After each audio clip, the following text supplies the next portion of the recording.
Appointed on the 11th of November 2024, Ruben Amorim's first year has produced scars and some green shoots in equal measures.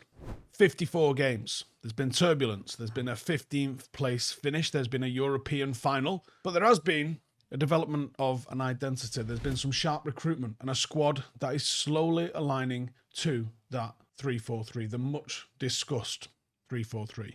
The noise has been loud and the margins have been thin. Yet beneath some of the volatility, you really do start to see the outlines of a coherent rebuild, not least because of the leadership above him from the likes of Wilcox and Sir Jim Radcliffe. There appears to be principles over panic, standards over sentiment, and a method that asks players to think as a unit rather than a collection of individuals. Now let's look at the numbers. 54 games in all competitions. There's been 22 wins, 11 draws and 21 losses. 1.43 points per game, if you was interested. Now, the first 38 Premier League games under Ruben Amorim was 45 points, a 31.6% win rate. Just above relegation form, wasn't it? No trophies. A shock cup exit to Grimsby. Europa League final loss to a team that doesn't win trophies. Now, the trend has started a little bit of an uptick. I mean, it looks like a bit of a hockey stick, doesn't it? Like, it's been down, down, down, down, down, up. So we can't pretend that the mood of where we are right now feels quite positive, but we fell a long way to get to that little bit of positivity. Now, the top line figures are, I mean, underwhelming would be the most sensitive, polite way I could say it. They've been shite, haven't they? The distribution of those numbers is what matters. Really rough opening season. A wobble after winter. A little bit of a spring run where, you know, some things started to happen, but the bulk of the positivity has been in the last 5 weeks. So let's look at the 5 things we learned from 1 year of Ruben Amorim. And I'll let you in on a little bit of a not so much of a secret. All the positive stuff's been at the back end of this. Number 1, resilience as a baseline. So Amorim has called year 1 tough, really tough. And the results bear that out. You know, drawn out, winless spells, late concessions, loads and loads and loads of defeats that sting in the moment, after the moment, looking back at the moment. The easy route would have been some tactical hedging. Add an extra midfielder, change the shape, don't play the much maligned 3-4-3, abandon the high line, lean on low blocks, pragmatism. And he didn't. And at some point, she was thinking he ain't learning. But he kept the training ground demands high. The public messaging was the same. Internally, that steadiness has given the players a bit of a reference point. The game model wasn't up for negotiation just because the scorelines weren't going well. Now, that decision had some cultural dividends, actually, because that resilience isn't just about running more, about getting buy-in from the players. It's about living with going through the rough of a project to get to the smooth. You know, what we've seen has been uncomfortable, hasn't it? Wing-backs and midfielders trying to defend areas that they're not comfortable with doing. Dual number 10s counter-pressing immediately rather than sprinting towards the box. Midfield getting far too much ahead of itself to win the ball back. Constant hunting, getting carved apart on transitions. But players have begun to understand the why, even more so than the immediate results not arriving.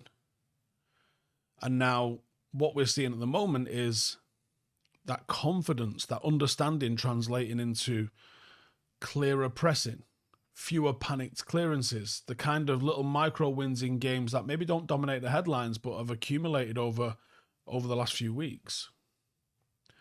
And the understanding's beginning. But it is only just the beginning of the understanding. Here we are. It is the end of 2025 coming into view. Time is moving fast, but it's not too late to make this your year. There is still time to make real change for yourself or even for someone that you care about. Maybe there's one habit that you've been meaning to quit, and I think you know the one. That's where Fume can come in. It isn't a vape and it isn't another gimmick. It is a clean, natural tool built to help you take back control. No nicotine, no vapor, no batteries. It's just flavored air that feels good, keeps your hands busy and your focus sharp. And there's loads of flavors. You got cinnamon hearts, black licorice, spearmint. Fume makes quitting feel rewarding. A small win every single time you reach for it. There's over 700,000 people that have already made the switch and started their journey towards real progress. So if you want to finish 2025 stronger than how you started it, or give someone else the gift of a fresh start, now is your moment. Use the code Stephen Howson, that's STEPHENHOWSON, Stephen Howson at tryfume.com to get a free Fume topper with the journey pack. That's TRYFUM.com, or just scan the QR code that is on the screen. Big thanks again to Fume for sponsoring today's video and supporting real change, one healthy habit at a time. Don't wait for January. End the year on a win with Fume. Number 2, 3-4-3. So early on, this signature 3-4-3 looked like it was a problem. Constantly in the news, constantly being ridiculed by everybody, from fan channels to newspapers to Sky to commentators. Everybody had an opinion about 3-4-3. I hated talking about it because I knew the manager probably was not going to change the formation. The formation's not as important as some people claim it to be. We did the comparison for this reason, where we looked at what Glasner was doing and what Ruben Amorim was doing. The implementation of the system was totally different across both of those two managers. And actually, we've gone a little bit closer towards what Glasner's doing in more recent weeks. The formation wasn't an issue. Our players' understanding of it and the implementation of it was the issue. We knew that we were slow to cover centre zones. We knew that the midfield pair would often split far too wide to protect against opposition transitions. We knew that they would press too giddily from the centre. We knew set plays compounded the issue. We knew that we weren't picking up and commanding our box. We weren't winning first contact. We knew that second phase coverage was shit. We knew that the results weren't going our way. We knew last season we weren't scoring goals. We knew like all of these issues were coming up. But the turnaround hasn't come from ripping up the playbook. It's come from adding detail. It's come from us changing how we implement the midfield in the system. Not changing the system, how we implement the system. It's come from the dual 10s making a little bit more of a compact shape. It's come with more sort of refined pressing rather than just chase the ball wherever it is on the pitch. It's come from having a 3-2 rest defence, protecting those central zones when we get countered. It's come from going long rather than playing out at goal kicks, or at least having the option to go long rather than playing out every time at goal kicks. We've started to see different shapes with and without the ball, and with the ball we're starting to see the spacing become really good. We're starting to understand the characteristics of some of our players to get the best out of those players. And that's what's making it happen, as well as rotations, as well as clearer passing lanes. Roles are starting to settle. The attack is beginning to pick up. For long stretches, certainly of last season, United were so poor creating chances. And now this season, just with bringing in a new forward line, we're leading in all of the XG creation stats. What we're getting from Mbumo and Cunha and Ahmad, stretching those lines. Sesko's offered us something different, even if he's not being, quite world class yet in his implementation of everything. We're really connecting to that forward line. We've got players that are arriving in pockets that are dangerous. We are playing on a single touch, which is incredible to watch and very exciting to watch. And I think the lesson for this has been simple. The shape works if you get in the buy-in and if we can be ruthless in our spacing. And when the distances aren't right, everything looks wrong. Number 3, recruitment. We spent 250 million in the summer, and the squad actually looks capable of deploying the game model correctly. Now, the headline signings are very obvious. Sesko and Mbumo, Cunha. Total recalibration and upgrading of our forward line.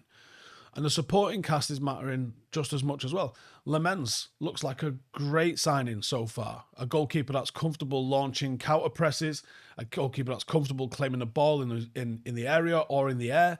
Like, we've added some real good players to it. The likes of Dorgu, he's improved what we've got at left back, making that spot his own. There's still worries. We have to match the recruitment we saw and the levelling up in the forward line in the summer with the midfield this summer or even in January.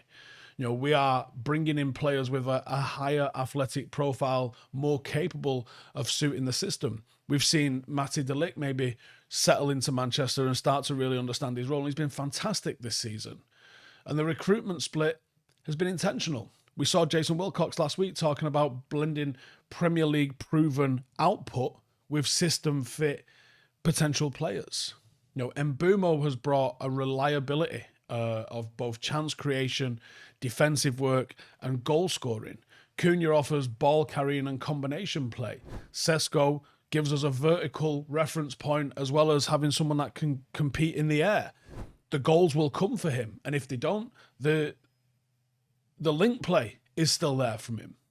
And around those sort of central pieces, we can hopefully get the B players up to the same level. Whatever happens with Xerxes, whatever happens with Mount, whatever ends up happening with the likes of Kobe Mainu, we just got to get the rest of those supporting players that aren't perhaps first choice right now into a level where they can be relied upon and not drop it off the bench, because we're seeing a little bit of that at the moment. Number 4, standards, not sentiment. Amorim has made it very, very clear that selection is earned. Underperformers have felt the consequences. Rashford and Garnacho were benched heavily at points last season, and a lot of players have been jettisoned in the summer. The likes of Lenny Euro and Diallo were empowered.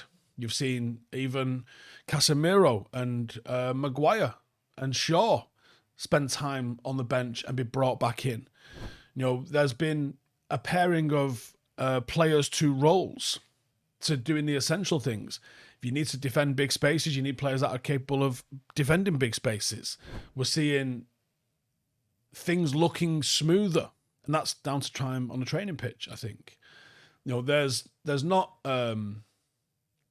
random choices at play here. I think they've been structural choices that have played out. Even the introduction of Lemens, the fact that he was kept on ice for so long was clearly deliberate.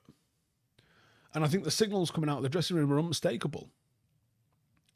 Reputation doesn't outweigh your ability to execute the role. And the players that can execute the roles will be the players that play. And that approach might ruffle a lot of feathers at first. It can absolutely demolish resale value, and we've probably seen a hell of a lot of that in the summer. But it also cleanses the environment a little bit. Standards become known. Expectations become clear.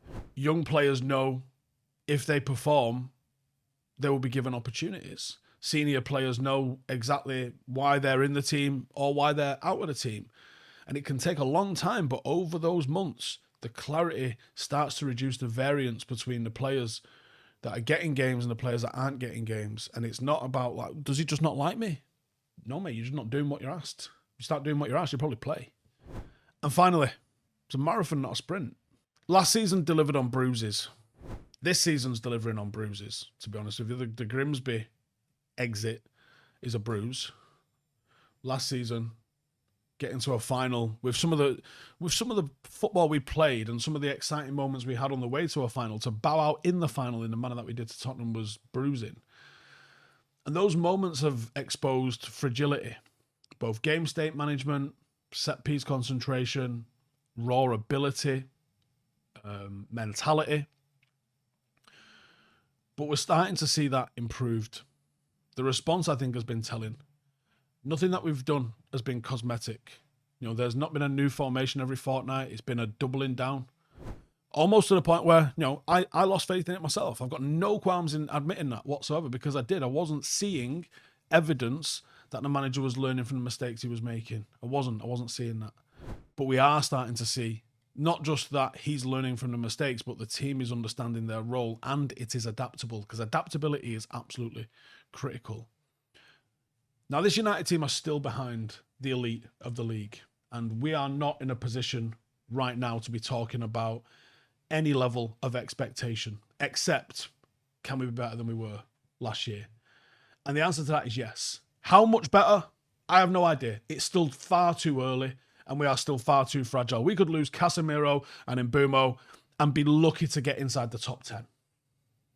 But the direction of travel right now, the structure, the intensity, the chance creation, the trust in the goalkeeper, the trust in the senior management, all points forward rather than sideways or backwards. This team does look like it's capable of solving issues. It looks like it's capable of fighting towards the end, and it looks like it's capable of repeating consistent performances. It isn't instinctive yet, and we don't have the confidence that we can go a goal behind and then go and get a win no matter what the opposition are doing. You know, that grind and that confidence comes from having done it time and time again, and we're not there yet. You know, and it will be a marathon. It won't be a big spectacular leap where we go, oh my God, we've just leveled up loads. It will take all year where we have, you know, steady improvement towards the end of the season, and then we'll see where we are. But there's still a lot of football to play. Year one has been ugly. The table is being honest about the gap and how bad we've been. But I think the football is increasingly becoming honest about where the plan is. The metrics and the mentality show us that the rebuild is actually working, even if the standards and the league table doesn't fully reflect that just yet. But I think we are starting to look like a team that looks harder to beat, which wasn't the case last season. And I think this standards first sort of approach, as Amorim begins year two, with a little bit of positivity in his pocket and a squad that has turned the 3-4-3 into something that they look like they understand, maybe we can start to get some repeatable consistency in our performance. But I'm interested in knowing, if you had to grade Ruben Amorim out of 10 right now, what would you give him? See you in the next one. Hey, thank you for watching the video. If you are new around these parts, then don't forget to subscribe. My channel is proudly supported by my community on Patreon. If you'd like to get a little bit of extra content, a Discord group, meetups, five-a-side games, weekly podcasts, behind the scenes, and even an occasional bit of transfer news as and when I get it, then for the price of a pint, you can show your appreciation for the content that we make and get some goodies for doing so as well. Check the link in the description or click the button right here. You'll also find all of my socials here too if you want to follow me on any of those platforms. Nice one.